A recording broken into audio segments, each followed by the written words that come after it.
Hi, greetings, salutations, and greetings. My name is Marge. I'm a yogampath. I just like having these little talks on the way I feel about things.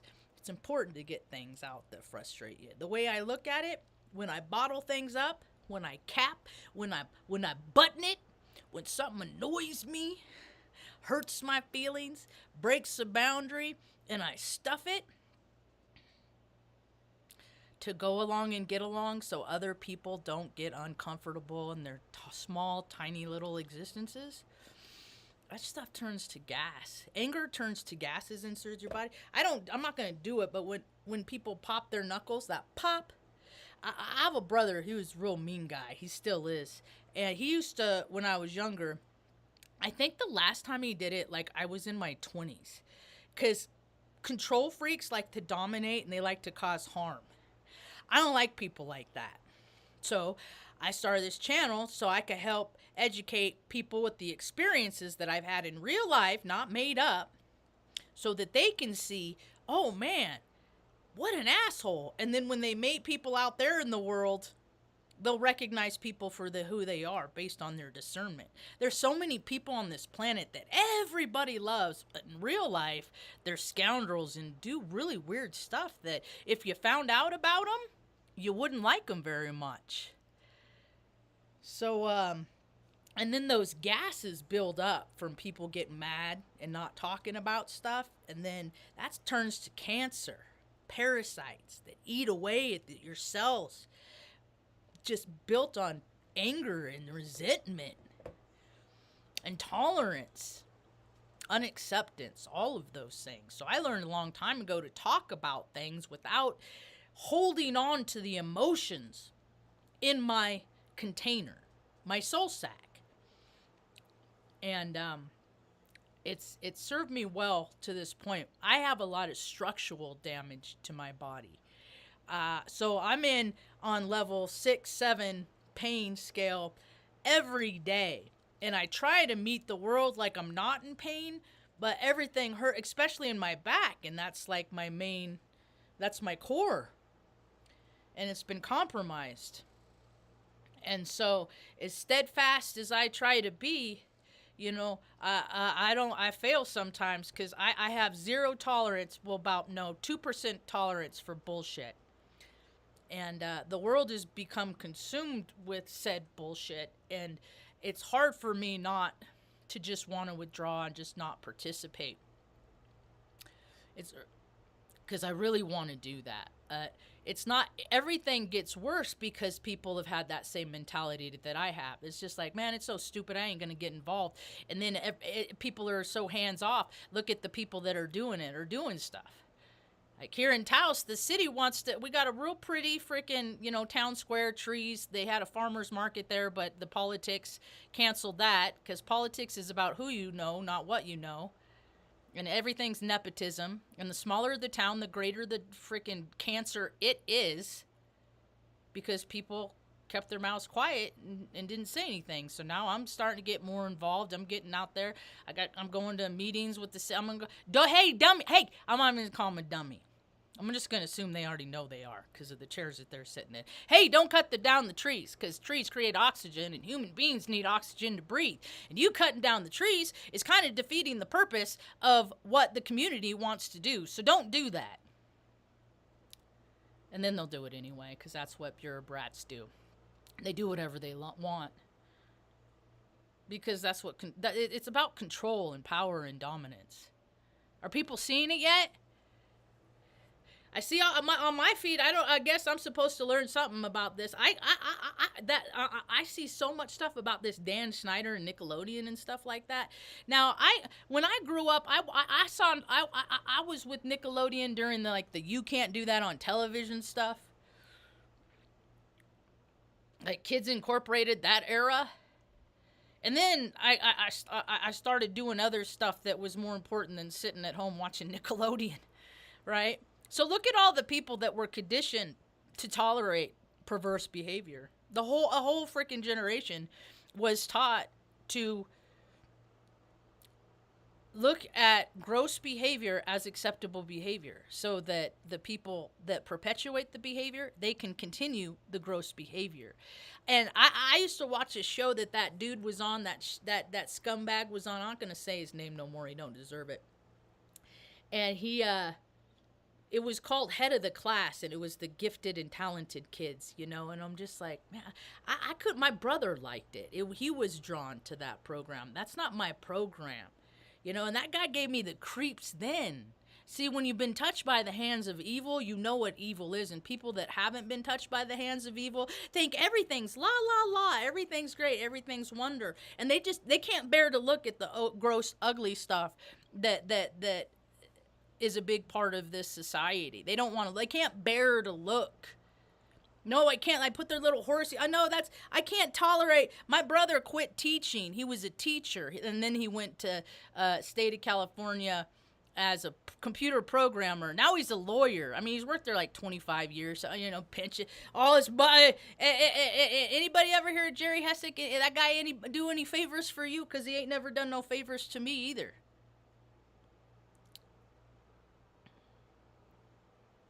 So, got all these people that can't bear to look, people that don't bear to look, you know, they don't know how to solve problems because they're not even looking at the problem. And here in New Mexico, they just create all these I call them false for profits. They're non-profits. I call them false for profits. And there's 10 non-profits in New Mexico that just got $2 million. You think that you think that they're going to spend like the bare minimum so that they can use that to help the people in their community? No, they're going to buy themselves electric vehicles, and they're going to put their nonprofit on the side of it, and they're going to get new letterhead, and they're going to buy all this new stuff so that they can help people. And then they're going to run out of money, and then they'll make a couple of sack lunches and go hand them out in the community and say, look at all the good we're doing. The mayor of the town I live in, that's what he does. I was like, it's like, let me help you, then you help me is that what because he's a non-for-profit guy. I mean, he went to college, he's got a master's in economics. You think that, you know, they would be better at not misappropriating funds, you know, with the masters of it's reindeer games, economics are. Senator I met, you know, he let me know that the state of New Mexico has plenty of money. You know, with all the fossil fuels that they're producing, there's all the money's there. They just don't have the people that have the idea, so they got to give it to, you know, their great nieces and great nephews. I don't know how to break through the other side. I don't even know if I care to anymore. I don't know if there's another side to be broken through after April 8th. I guess we'll see. Everybody's excited about the eclipse. What's going to happen? All these people that travel to the path of totality, what's going to be happening at your houses while you're gone? If so many hundreds of thousands and people are going, you know, can't afford, while so many other people don't have a roof over their head, they're fucking freezing in the cold. Their flesh is rotting from lack of hygiene and access to personal hygiene and all this stuff, but you got all these people that are going to travel to the path of totality. I don't do eclipses. I did an eclipse one time, cognitively, and that was 2017, and that's when my life got real difficult. And I was out in that eclipse. I felt all the energy, and I hooted and I hollered, and then I freaking went back inside, and things got real dark for me. One of my life lessons in this life is to learn that we do need to rely on other people. But it's hard to rely on people when people are unreliable. So I try to become the most reliable person I could be, just so people could see, look, people are reliable. But what have people that aren't reliable will just use reliable people for their own gain. They don't care. You know? Their stuff is their stuff, and your stuff is their stuff too. I was just listening to RP. I'll call him that because I think when people die, that death changes people, and that evolution always ain't always for the best. You know, and like you hear about stories about how like the mom dies and people stop like getting together at holidays. It's like something happens and then they're always like that. They just don't have a reason to act like there's somebody different anymore because that person's gone. And I heard him talk about stuff. Now, I understand he went to San Francisco State, which is the Jesuit university. And he's had a lot of advantages that regular people just don't have. I've gotten to a lot of psychologists, stuff like that. But none of them ever once paid for a trip for me and their kid to go to a conference. Kind of has hints of grooming to me. Posturing, putting people in places where they can succeed when they might not be the most qualified person for the position.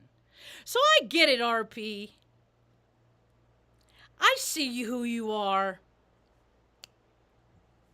Keep drinking that Pepsi for breakfast, bah. See how far it gets you. Still working out? Still going to the gym every day? It's all about balance, people. And people just living that best life is an imbalanced state of mind. Nobody on this fucking planet works so hard that so many people have so much, why so many have so little. And so now the imbalance, it's a pendulum. It's when something can't hold anymore, it breaks. And that is about to happen all across the land. This country, other countries. See, because energy, countries have personality. Everything has a person. Everything manufactured, at the time of completion, boom. There's a representation of who and what that thing is. According to the stars, Genesis. And we got a lot of fakers. We're supposed to learn discernment. I keep waiting. I'll keep waiting for the discernment to happen.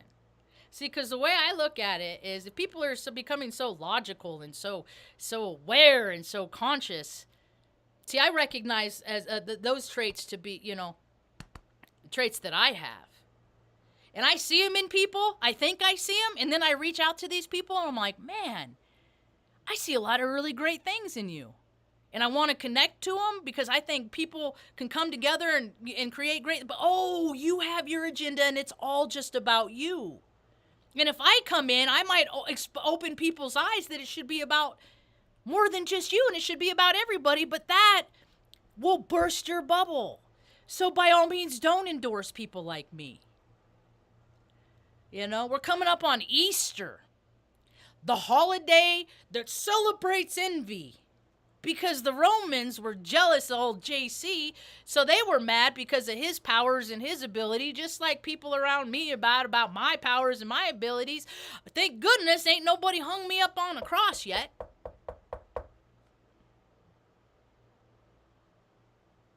Maybe if I go out after dark, they'll try and get me. I don't go out after dark. People start drinking in Taos about, I don't know, as soon as they start selling the shit. So, those aren't people I want to hang out, So I don't go out after dark because, people have been drinking all day. It's not safe. If only there were groups of people that could go out in the community and keep us regular people safe. If only those groups exist. Oh, wait! They do. And all the budgets, and all the decades, and all the years, and all the badges, and all the little frickin' academies, and all the awards that have all been given. And America is still not much more than a third world country with some rich parts. So, how's our trajectory looking? Are people ready to bear to look yet? Look at the grossness and then clean it up. It's everywhere. I know how I contribute. I share how I contribute. Sometimes I share, sometimes I don't. There's a lot of the people in this community that know I care because I stop and I talk with them. And they're people that the Taurons don't come and visit. See, because Taurons have one purpose, and that's to live that best life. There's places in the local community. We don't got places to live, and the poor. I'm on a limited fixed income. I take care of mom. I'm just trying to take care of my mom. That's all I'm trying to do until she takes her last breath, is make it comfortable, because she came from the Taos, New Mexico area, and her family threw her away. So I got to teach people what you don't throw your family away because they're born different than you. And if grown-ups have an idea of all the things that your child will be, you really have no business having freaking children, because children are their own people. And children have the answers to create heaven on earth. But the grown-ups that have lesser ideas, put them in institutions and say, you got to think like me. Get rid of all that spiritual stuff. Don't recognize your soul. Don't recognize your spirit. Don't recognize your energy. Just do what you're told. Just do what you're told. So when I get old and I tell you you need to take care of me, then you will be conditioned to take care of me. That's what the system does. I keep imagining a world where everyone is taken care of, because all the money's there. You know why it doesn't trickle down? Because the people that taught are going to say, you deserve it, and you deserve it, and you deserve it, but you don't deserve it, and you don't have the right attitude. How many people have been thrown in jail because somebody called a freaking, a policeman freaking fat, dumb, and lazy, when in fact everything about said police officer demonstrates fat, dumb, and lazy? But they get mad. I think it's disrespectful when people don't care enough about themselves to take care of themselves, to put out the greatest potential, maximum output. I think that's mean. I think selfishness is mean. I think greed is evil and mean. And when people perpetuate that system, that tells me. My brother said something. He used to plant seeds, and I think it was to my detriment. He did it. And he used to say, Marge, just because people aren't for you doesn't mean that they're against you. And I was like, well, that's kind of exactly what it means. If you fall down, if you fall on your face, bust up your knee, you're hurt. And there's freaking 12 people standing around, but they all get together and go, please help this person get up. When every single one of them is completely physically capable of walking over and say, help me, because that's what God gives us, the power, the acknowledgement, this person fell down. I fell down once. It hurt. I didn't like it. Nobody was around to help me. I'm going to go ahead and go help this person feel better than I did. So I'm going to go help them. That's what God does. You got people that are so disconnected from a good voice that guides them in direction to do anything outside of themselves for anybody else. It's an inconvenience. I can't do it. Or government say, poor people aren't worth it costs too much. So does killing people in other countries that we have no business in. That costs a lot too. How much did all that TNT cost in 2001? The WTC in NYC. First there was 2, then there was none, then there was 1. 201. Dirty Jesuits playing fucking stupid games. And then you have other groups doing stupid shit over here, and other groups doing stupid shit over here. I guess they're just gonna keep doing it until people stop saying, hey, stop doing stupid shit. But I'm seeing stuff all over social media. I'm seeing it. People, they put themselves up on a hill so they're protected, but you gotta freaking walk into the building. People will find you. And I'm not condoning violence. I don't think that anybody should be hurting people. That's like my whole shtick, right? So I come in peace. How I leave is up to them. But you will listen to my words. You will listen to the words I have to say.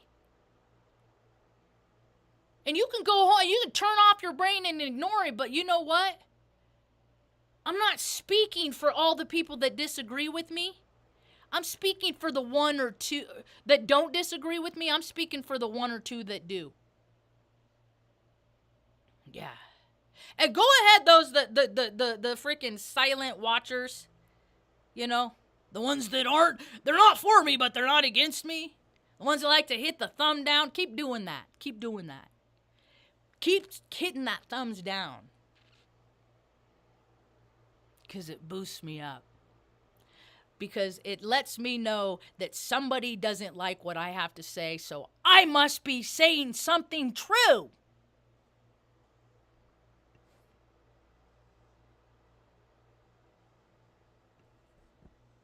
So, there's always two kinds of people in the world. Whenever I meet somebody, I size them up. Boom!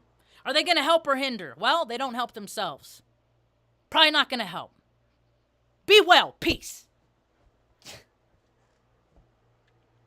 Maybe they will. Or I'll come into a situation where I can't even get food stamps in Taos. I'm a fucking female veteran that takes care of her mother, 73 years old, that had got her head slammed in a car door when she was 38. She took care of herself for a real long time. She did real good. She did real good, but came to a time she couldn't do it no more. So that's why I stepped in. I said, you know what, Ma?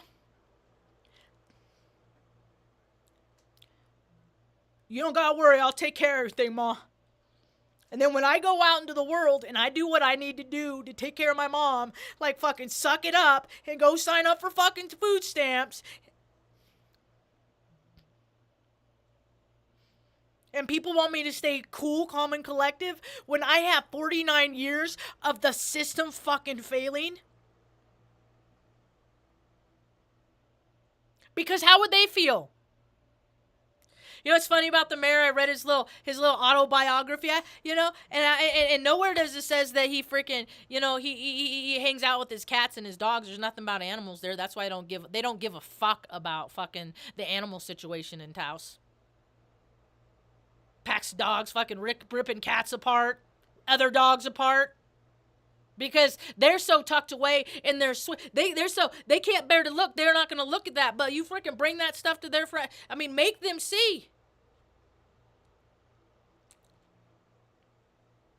I'm seriously considering going to this freaking meeting tomorrow. And aside from telling them don't cut down the trees, I will invite the mayor to go live on the streets and try and use the systems that he put in place under his watch. See, because he's an economics student. He don't know how to fucking survive. So I bet things would change real quick. But old boy was born and raised in Taos. And what happens when your mother's thrown away? Because my mother was born here. And it's this community that has the mentality, if it's broke, just get it fucking rid of it. And that mentality needs to change. I am here to open eyes. I will open eyes. Like me or not, I offer food for thought. I know some are starving. Many are malnourished. Happy New Year. Welcome to the new earth. Have a rad day.